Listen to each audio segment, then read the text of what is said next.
So hello dear students, welcome to my channel gateway for engineer. Now अभी तक हमने transformation of stress में काफी कुछ पढ़ लिया है। हमने एनालिटिकल मेथड भी देख लिया, हमने मोर सर्कल मेथड भी देख लिया। नाउ अभी तक आपने जितना भी पढ़ा है in this chapter, that is transformation of stress, that is sufficient for solving all the objectives mainly सभी सॉल्व करने के लिए इतना पोर्शन आप पढ़ लेंगे तो आपसे मैक्सिमम ऑब्जेक्टिव बन जाएंगे। बट देयर आर समथिंग जो आप अभी तक पढ़े हुए पोर्शन से सॉल्व नहीं कर सकते। And the topic which is mainly required for conceptual point of view, उससे कॉन्सेप्ट से रिलेटेड है ये टॉपिक, और ये इंटरव्यू में कई बार पूछा जाता है और कई बार इससे रिलेटेड कन्वेंशनल क्वेश्चन भी पूछ लेते हैं। तो अगर स्मॉल ऑब्जेक्टिव्स पूछना है आपसे तो आप इजीली सॉल्व कर ले जाएंगे, जितना अभी तक हमने पढ़ा है उसमें से ऑब्जेक्टिव्स मेनली सॉल्व कर ले जाएंगे। पर कोई बड़ा न्यूमेरिकल या कॉन्सेप्चुअल न्यूमेरिकल फंसता है तो फिर आपको उसमें थोड़ा सा प्रॉब्लम आ सकता है। तो इसलिए हम कोई भी टॉपिक छोड़ने वाले नहीं है, हम कंप्लीट प्रिपरेशन करने वाले हैं। सो द नेक्स्ट टॉपिक जो हम पढ़ने वाले हैं, this topic is very very very important for interview point of view also. So the next topic is construction of Mohr circle. देखिए स्टूडेंट्स, जो हमने अभी ग्राफिकल मेथड पढ़ा था, graphical method for transformation of stress, actually वो जो हमने method पढ़ा है that is not a correct method, मतलब that is not a correct graphical method अगर मैं बोलूँ तो, बिकॉज जो हमने पढ़ा है that is a combination of graphical and analytical. देखिए एनालिटिकल मेथड का मतलब क्या होता है कि हम कुछ फॉर्मूलाज को यूज करके रिजल्ट्स कैलकुलेट करते हैं, ठीक है। और ग्राफिकल मेथड मतलब क्या होता है, ग्राफ को यूज करके हम सारे रिजल्ट्स कैलकुलेट करते हैं। ग्राफिकल मेथड अगर आप कोई बोल रहे हैं तो in that you are not allowed to use calculator, आपको कैलकुलेटर यूज नहीं करना है, आपको ग्राफ के थ्रू ही lines, length and angle measure करके आपको रिजल्ट्स देना है, ठीक है। तो in graphical method you are not allowed to use calculator. अभी तक हम क्या करते थे, मोर सर्कल कैसे ड्रॉ करते थे, मोर सर्कल हम ड्रॉ करते थे कि सेंटर का कोऑर्डिनेट हमने कैलकुलेट किया, फिर हमने रेडियस कैलकुलेट किया। This is not a correct method, ठीक है। अगर आप मोर सर्कल एक्चुअल में ड्रॉ करना चाहते हैं यूजिंग ग्राफिकल मेथड, तो उसमें आप न सेंटर के कोऑर्डिनेट कैलकुलेट कर सकते हैं, न रेडियस कैलकुलेट कर सकते हैं। आपको ग्राफ पेपर पे ही सेंटर के कोऑर्डिनेट्स निकालने पड़ेंगे और रेडियस निकालना पड़ेगा। So in this we will understand कि विदाउट कैलकुलेशंस हम कैसे मोर सर्कल ड्रॉ कर सकते हैं और कैसे मोर सर्कल से हम रिजल्ट्स कैलकुलेट कर सकते हैं, ठीक है, on a graph paper. So I am considering element. सो ये वाले पार्ट को समझने के लिए मैं क्या ले लेता हूँ, मैं एक ग्रिड ले लेता हूँ। So I am considering a grid, ठीक है, मैंने एक ग्रिड ले लिया। Now I am considering an element. So suppose this is an element and this element is subjected to normal stress as well as shear stress. So normal stress, this is sigma x, this is sigma y, and shear stress is tau xy. ये अब हमें अच्छे से पता है। And हमें क्या calculate करना है, हमें एक इंक्लाइन प्लेन पे हमें कैलकुलेट करना है the value of normal stress and shear stress. So I assume this is an inclined plane and this plane is at angle of theta in the anti-clockwise direction. And इस plane पे हमें क्या calculate करना है, हमें इस plane पे normal stress and shear stress calculate करना है। This is sigma x dash, this is tau xy dash, ठीक है। So हमें क्या दिया है, हमें दिया है एक एलिमेंट एंड एलिमेंट पे हमें normal stress and shear stress दिया है, और हमें क्या कैलकुलेट करना है, हमें इंक्लाइन प्लेन पे normal stress and shear stress calculate करना है। So now we will calculate this by 100% graphical method, ठीक है। एक ग्राफिकल मेथड से हम कैलकुलेट करेंगे। So before starting graphical method हमें एक चीज समझना है, that is sign convention. Sign convention, we know that for normal stress क्या साइन कन्वेंशन होता है, नॉर्मल स्ट्रेस के लिए tension we will take as positive and compression we will take as negative. So for normal stress tension is positive and compression is negative. Now for shear stress, the sign convention to draw Mohr circle is different. shear stress का sign convention देखिए, shear stress के लिए sign convention that we will follow is clockwise is positive and anti clockwise is negative. देखिए आप बिल्कुल भी confuse नहीं होंगे shear stress के साइन कन्वेंशन में। ये थर्ड साइन कन्वेंशन हम पढ़ रहे हैं shear stress का। सबसे पहला जो हमने साइन कन्वेंशन पढ़ा था, that first sign convention is for element, ठीक है, वो रेफरेंस प्लेन के लिए था। If the reference plane is positive and उस पे पॉजिटिव डायरेक्शन में shear स्ट्रेस लग रहा है तो उसको हमने क्या बोला था, positive. If the reference plane is negative and negative direction में shear स्ट्रेस लग रहा है तो उसको हमने क्या बोला था, positive. If the reference plane is positive and उस पर नेगेटिव डायरेक्शन में shear स्ट्रेस लग रहा था तो उसको हमने क्या बोला था, negative. And if the reference plane is negative and उसमें पॉजिटिव डायरेक्शन में शियर स्ट्रेस लग रहा था तो उसको क्या बोला था, नेगेटिव। मतलब पॉजिटिव पॉजिटिव के कॉम्बिनेशन को पॉजिटिव बोला था, नेगेटिव नेगेटिव के कॉम्बिनेशन को भी पॉजिटिव बोला था, बट पॉजिटिव नेगेटिव या नेगेटिव पॉजिटिव के कॉम्बिनेशन को क्या बोला था हमने, नेगेटिव। ठीक है, ये हमारा रेफरेंस प्लेन के अकॉर्डिंग साइन कन्वेंशन था। फिर दूसरा साइन कन्वेंशन हमने देखा ऑन द इंक्लाइंड प्लेन। अब इंक्लाइंड प्लेन हम बता नहीं सकते कि जो इंक्लाइंड प्लेन है वो पॉजिटिव है या नेगेटिव है, लेकिन रेफरेंस प्लेन अगर हॉरिजॉन्टल है या वर्टिकल है तो हम उसको बता सकते हैं कि वो रेफरेंस प्लेन पॉजिटिव है कि नेगेटिव है। But if the plane is inclined, तो इंक्लाइंड प्लेन में हम बता नहीं सकते थे that the plane is positive और नेगेटिव। इसलिए हमने क्या किया, for the case of inclined plane हमने ये साइन कन्वेंशन लिया that anti clockwise is positive and clockwise is negative. Now here in the case of Mohr circle हम क्या साइन कन्वेंशन ले रहे हैं, हम साइन कन्वेंशन ले रहे हैं anti clockwise is negative and clockwise is positive. ठीक है, अब this is irrespective of plane. ठीक है, ये जो साइन कन्वेंशन है, this sign convention is irrespective of plane, ये प्लेन पे डिपेंड नहीं करेगा। वर्टिकल प्लेन हो, हॉरिजॉन्टल प्लेन हो, इंक्लाइंड प्लेन हो, सभी प्लेन्स के लिए अगर आप मोर सर्कल बना रहे तो you will use this sign convention that is clockwise positive and anti clockwise negative. Now अब मैं इन प्लेन्स को डिनोट कर रहा हूं। Suppose this is given plane P and this is given plane Q। हमारे पास दो प्लेन है, एक P प्लेन है और एक Q प्लेन है। नाउ P प्लेन पे स्ट्रेसेस क्या है, can I write stress on P, so sigma on P plane is sigma x। Positive है या नेगेटिव है, it is positive. Tau on P plane is tau xy, ये positive है या negative है। अब देखिए ये वाला जो स्ट्रेस है this is in anti clockwise direction, तो ये कैसा हो गया, negative, so this is negative. Similarly normal stress on the plane Q, normal stress on the plane Q कितना है, this is sigma y, positive है या नेगेटिव है, टेंसाइल है, so I will take it as positive. Shear stress on the plane Q, ये positive है या negative है। अब देखिए शियर स्ट्रेस कैसा लग रहा है, this is clockwise, that means this shear stress is positive, so tau xy this is positive। ठीक है, नाउ हम क्या करेंगे, हमें दो परपेंडिकुलर प्लेन्स पे स्ट्रेसेस पता है, तो इससे हम क्या ड्रॉ करेंगे, इससे हम मोर सर्कल ड्रॉ करेंगे। नाउ मोर सर्कल ड्रॉ करने के लिए हमें क्या चाहिए, क्या हमें सेंटर और रेडियस चाहिए, नहीं, हमें बिल्कुल भी सेंटर और रेडियस नहीं चाहिए इन दिस केस। ठीक है, हम मोर सर्कल को कैसे ड्रॉ करेंगे, हम ड्रॉ करेंगे graphically without centre and radius. So मुझे क्या चाहिए, मोर सर्कल ड्रॉ करने के लिए मुझे सिर्फ एक्सिस चाहिए, that is sigma axis and tau axis. So this I am considering sigma axis and tau axis, this is tau, this is sigma. ठीक है, सिग्मा एक्सिस और टाउ एक्सिस, दो एक्सिस चाहिए और कुछ नहीं। नाउ अब पॉइंट P को बनाऊंगा मैं इस sigma axis and tau axis पे। पॉइंट P पे देखिए स्ट्रेस कैसा लग रहा है, normal stress is positive and shear stress is negative.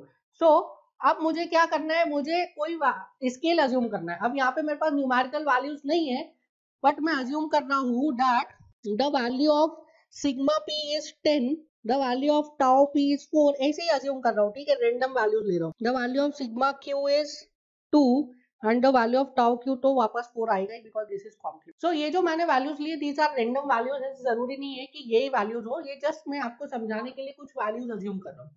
ठीक है, तो सिग्मा p मैंने अज्यूम किया है 10, सिग्मा q अज्यूम किया है 2 एंड टाउ जो शियर स्ट्रेस दोनों प्लेन पे हमने अज्यूम किया है 4।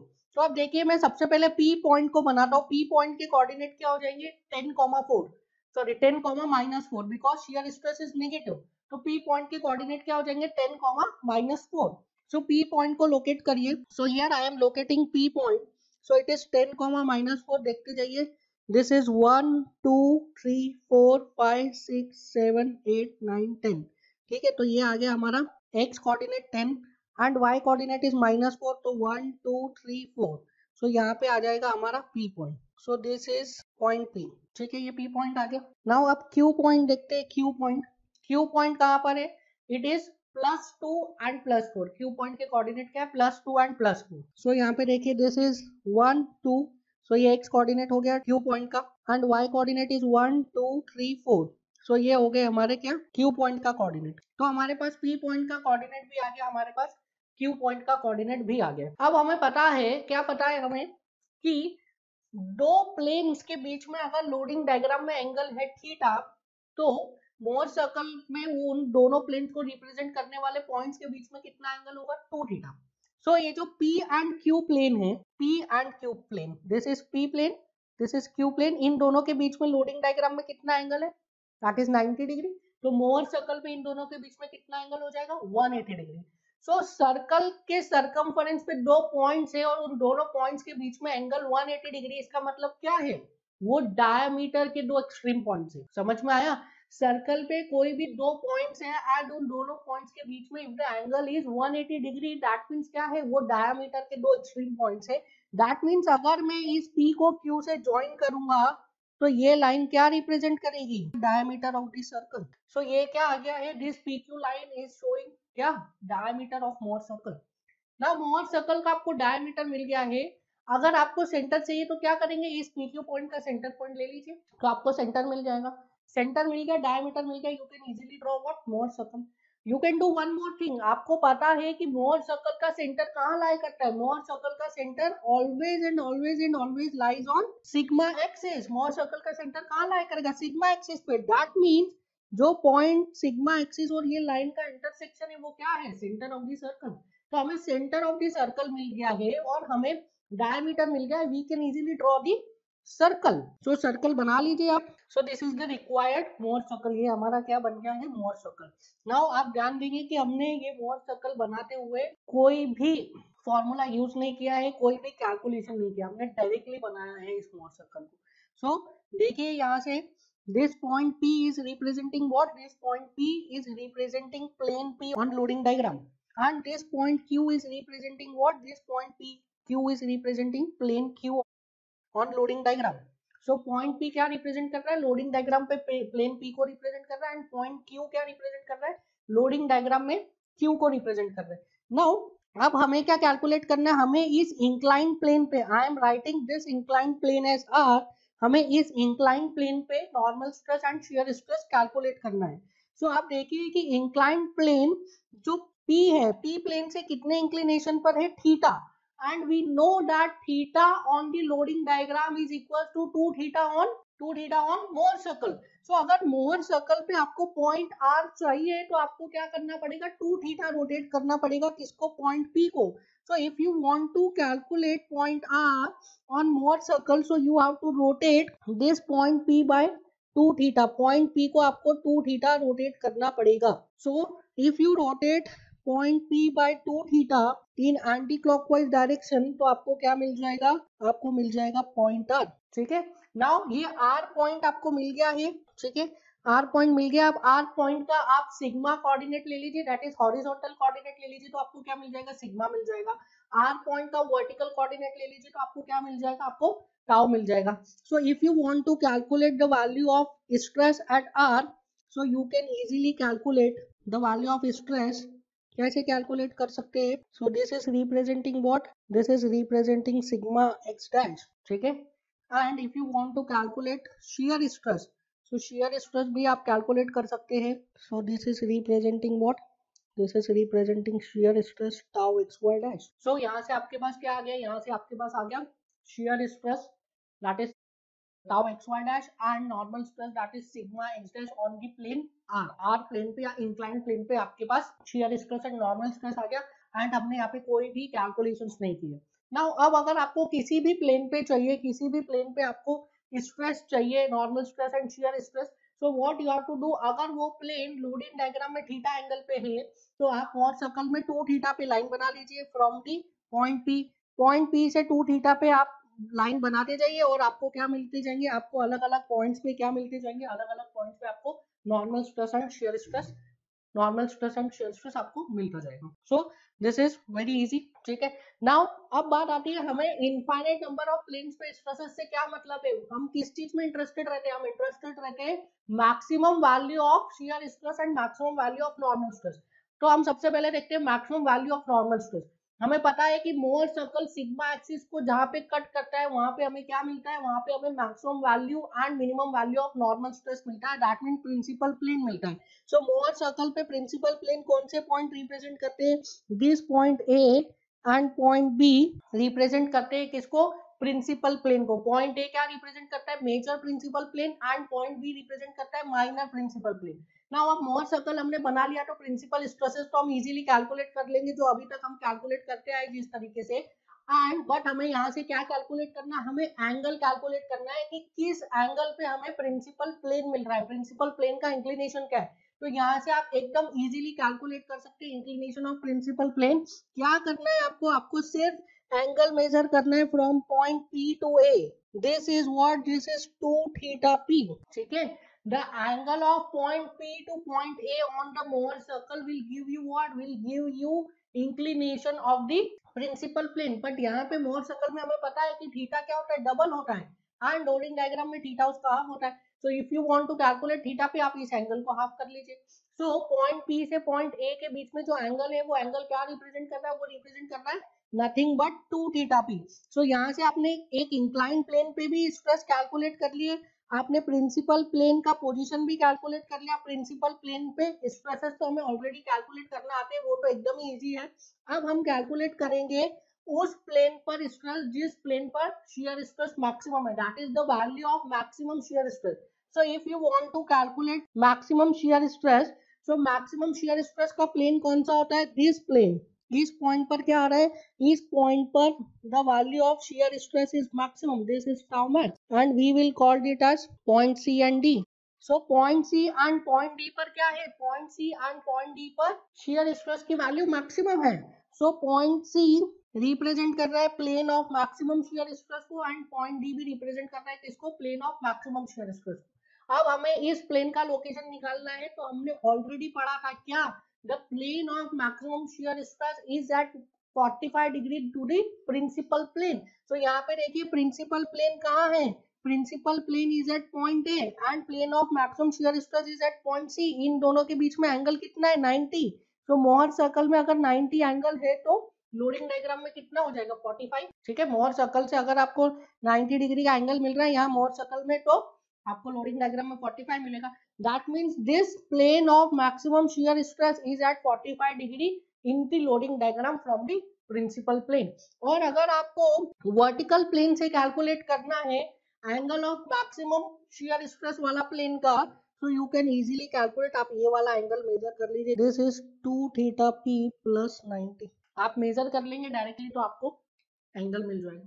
सो आपको कुछ नहीं करना है, एक कंपास लेना है और कंपास से आप एंगल मेजर करते जाइए, आपको इजीली स्ट्रेसेस की वैल्यू और स्ट्रेसेस का जो प्लेन्स का जो इंक्लिनेशन है वो इजीली मिलता है। सो इन दिस वे हम क्या कर सकते हैं, इन दिस वे हम ग्राफिकली कैलकुलेट कर सकते हैं विदाउट एनी कैलकुलेशन। ठीक है, आप एंगल्स मेजर करते जाइए कंपास से, आप लेंथ मेजर करते जाइए स्केल से, और आप स्ट्रेसेस को डिनोट कर सकते हैं इजीली। सो आई होप आपको क्लियर हुआ होगा किस तरीके से हम मोहर सर्कल को ड्रॉ कर सकते हैं ग्राफिकली। ठीक है, so from here please write angle of principal plane, it will be 2 theta p and 2 theta p plus 180. So this is on Mohr circle. So if I want to calculate on loading diagram this value will be theta p and theta p plus 90. ठीक है, दो principal planes है ना A and B। सो एक principal plane का inclination होगा 2 theta p, दूसरे principal plane का इंक्लिनेशन होगा 2 थीटा p प्लस 180। ये वैल्यूज कहाँ पे, ये वैल्यूज है ऑन दी मोर सर्कल। अगर आप लोडिंग डायग्राम पे देखेंगे तो लोडिंग डायग्राम पे आ जाएगा theta p and theta p plus 90। Second लिखिए, angle of plane of tau max Mohr circle पे कितना है, on Mohr circle angle of plane of tau max is at theta 2 theta p plus 90 and 2 theta p plus 270। ये तो Mohr circle पे। If I want to write on loading diagram और you can say on stress element, it will B theta p plus 45 and theta p plus 135। ठीक है, सो यहाँ पे इसे देख सकते हैं आप, प्लेन ऑफ मैक्सिमम शियर किस पे आ रहा है, 2 थीटा p प्लस 90। तो एक हो गया, दूसरा आएगा यहाँ पे, तो this is 2 theta p plus 90 plus 180, that is 2 theta p plus 270। ठीक है, ये वाला एंगल हो जाएगा 2 थीटा p प्लस 270। सो मोहर सर्कल पे जो प्लेन ऑफ टाउ मैक्स है उसका क्या इंक्लिनेशन आएगा, that would be 2 theta p plus 90 and 2 theta p plus 270। Loading diagram पे जाओगे तो क्या करना पड़ेगा, हाफ, तो कितना हो जाएगा theta p plus 45 and theta p plus 135। Now please write down some notes, और I will say please write down procedure to draw. ये आप लिख के रखिए, आपको काम आएगा, आप इंटरव्यू में जाएंगे तो उसके पहले एक बार आप इसको देख लीजिएगा। So please write procedure to draw Mohr circle. मैं फर्स्ट पॉइंट लिखिए आप, as per the sign convention locate normal stress and shear stress of two mutually perpendicular plane on sigma tau Cartesian bracket में लिखिए choosing a suitable scale। ठीक है, you have to choose a scale। क्या scale लेनी पड़ेगी आपको? कोई भी स्केल ले सकते हैं। 1 centimetre is equal to 10 newton per M square, 1 centimetre is equal to 20 newton per M square. तो उसके करस्पॉन्डिंग अगर आपको नॉर्मल स्ट्रेस दिया 100 और आपने अज्यूम किया 1 centimetre is 10 newton per M square, assume किया है आपने स्केल एंड आपको नॉर्मल स्ट्रेस की वैल्यू दी है that is 100 Newton per M square. तो आपको नॉर्मल स्ट्रेस बनाने के लिए क्या करना पड़ेगा? आपको 10 सेंटीमीटर का कोऑर्डिनेट लेना पड़ेगा on the sigma axis. Similarly आप शियर स्ट्रेस के लिए भी कर सकते हैं। सो आपको क्या करना पड़ेगा? एक स्केल चूज करनी पड़ेगी। नेक्स्ट पॉइंट लिखिए, next point, these two points bracket में लिखे P and Q, हमने बनाया P and Q are representing two extreme points of diameter of Mohr circle। ठीक है, दोनों पॉइंट्स क्या रिप्रेजेंट कर रहे हैं? ये डायमीटर के दो एक्सट्रीम पॉइंट्स को रिप्रेजेंट कर रहे हैं मोर सर्कल में। नेक्स्ट पॉइंट लिखिए, as we know that centre of Mohr circle always lie on sigma axis, so intersection point of this line PQ bracket में लिखिए diameter with sigma axis represents center of Mohr circle। ठीक है, सो ये जो diameter है, इस diameter का intersection point with the sigma axis क्या रिप्रेजेंट करेगा? Centre of Mohr circle. और एक और तरीके से हमने सेंटर निकाला था, और centre of this line PQ bracket में लिखे diameter will represent centre of Mohr circle. ठीक है, या तो आप इंटरसेक्शन ले लीजिए डायमीटर का विद सिग्मा एक्सिस, उससे आपको सेंटर मिल जाएगा, या तो ये जो डायमीटर आपने बनाया डायमीटर का सेंटर ले लीजिए, वो आपको सर्कल का सेंटर दे देगा। नाउ नेक्स्ट पॉइंट लिखिए, draw more circle using the above diameter and centre. ठीक है, ये डायमीटर और सेंटर को यूज करके आपको क्या बनाना है? आपको सर्कल बनाना है। वो सर्कल क्या रिप्रेजेंट करेगा? मोर सर्कल रिप्रेजेंट करेगा। नाउ अब सर्कल तो बना लिया, बट हमें क्या चाहिए? हमें रिजल्ट चाहिए। इससे क्या रिजल्ट चाहिए? पहला रिजल्ट चाहिए इंक्लाइन प्लेन पे हमें normal stress and shear stress चाहिए। सो इसमें लिखे, as we know theta angle on loading diagram corresponds to 2 theta on Mohr circle. So to find normal and shear stress on any oblique plane R which is at an angle of theta anticlockwise from vertical plane on loading diagram, point P on the Mohr circle is to be rotated by 2 theta bracket में लिखिए anti clockwise about centre. ठीक है, जो point P है उसको आपको rotate करना है in the anti clockwise direction. ये देखिए, सो ये पॉइंट P को हमने रोटेट किया इन दी एंटी क्लॉकवाइज डायरेक्शन, किसके अबाउट? सेंटर के अबाउट। ठीक है, Q पॉइंट के अबाउट मत कर देना, सेंटर के अबाउट करना है। To be rotated by 2 theta anti clockwise about centre to get point R on Mohr circle. ठीक है, पॉइंट P को आपको एंटी क्लॉकवाइज घुमाना है 2 थीटा अबाउट द सेंटर, तो आपको क्या मिलेगा? मोर सर्कल पे पॉइंट आर मिल जाएगा। अब पॉइंट आर पे जो स्ट्रेसेस है, normal stress and shear stress, वो क्या रिप्रेजेंट करेगा? पॉइंट आर पे प्लेन आर पे दैट इज इंक्लाइंड प्लेन पे normal stress and shear stress को रिप्रेजेंट करेगा। So please write, coordinates of R represents normal stress sigma x dash and shear stress tau xy dash on the plane R। ठीक है, R plane पे stress represent करेगा। ठीक है, R point के जो कोऑर्डिनेट्स होंगे वो R प्लेन पे क्या रिप्रेजेंट करेगा? स्ट्रेसेस। नेक्स्ट पॉइंट लिखिए, to find principal plane the reference point P is to be rotated anti-clockwise about center is to be rotated by an angle such that it coincides with point A and B on Mohr circle। ठीक है, principal plane के लिए आपको क्या करना है? Point P को rotate करना है in the anti clockwise direction about centre. कितना रोटेट करना है? इतना रोटेट करना है कि पॉइंट P क्या करे? पॉइंट P पॉइंट A और B के साथ कोइंसाइड हो जाए। Why? Because point A and B are representing major and minor stress, major and minor principal stress। Point A and B are representing major and minor principal stress। इसमें लिखिए, half the angle by which point P is rotated will represent position of principal plane on loading diagram. Next point लिखिए, to find plane of maximum shear reference point P is to be rotated। कौन से direction में rotate करेंगे? Anti clockwise about centre. Point P is to be rotated in the anti-clockwise direction about center। कितना rotate करेंगे? Such that it coincides with point C and D on Mohr circle। Point C and D represents plane of maximum shear। ठीक है, इतना rotate करोगे point P को कि वो coincide हो जाए किससे? Point C and point D से। half of this angle by which point P is rotated will represent position of the plane of tau max on loading diagram। ठीक है, जो मोहर सर्कल पे जितना आपने पॉइंट P को रोटेट किया है उसका हाफ क्या रिप्रेजेंट करेगा? लोडिंग डायग्राम पे प्लेन को रिप्रेजेंट कर। सो this is it for the today's class. I hope कि आपको कंस्ट्रक्शन ऑफ मोहर सर्कल समझ में आया होगा। This is the actual graphical method. इसमें आपको कोई भी कैलकुलेशन करने की जरूरत नहीं है। इंटरव्यू में आपसे पूछेगा मोहर सर्कल बनाओ, विदाउट एनी कैलकुलेशन आपको बिल्कुल भी कैलकुलेशन नहीं करने देगा। आप कैलकुलेटर से करो या विदाउट कैलकुलेटर से करो, 2 + 2 4, या आप कैलसी से करो या विदाउट कैलसी से करो, दिस इज कैलकुलेशन। वो आपको करने नहीं देगा कैलकुलेशन और आपको बोलेगा मोहर सर्कल बनाने के लिए। ठीक है, so this is it for the today's class। We'll meet in the next class। Thank you।